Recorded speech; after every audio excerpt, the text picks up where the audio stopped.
So over here you can see that I got two video clips over here on my timeline, and over here on the top there's this trimmer, and I have set an in and out point.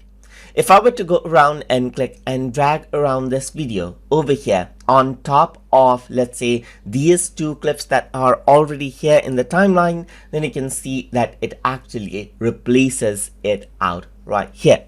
That means it overlays it out right there. Now we just press Ctrl Z right here. You can do the same right here by not clicking and dragging, but you can just keep the cursor right here. And what you can do is you can click on this button which says overlay clip.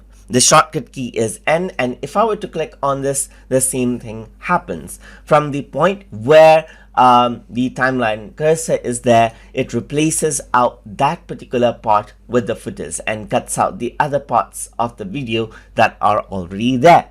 And that is how the overlay clip actually happens.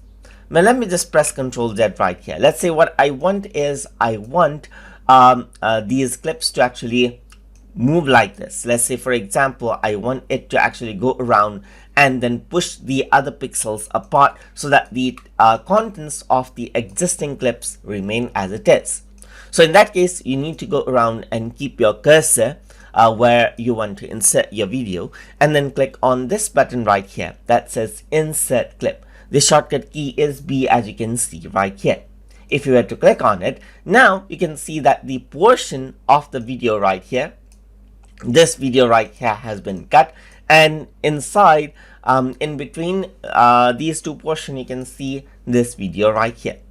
If you want video in between two clips, you can keep your timeline cursor over there and then select out a video footage. So let's just go around and select out, let's say for example this footage. I'm going to set an in and out point by pressing I and O respectively, and if you were to go around and click on insert clip, now you can see that the other clip is pushed and the new clip is inserted right here, just like this.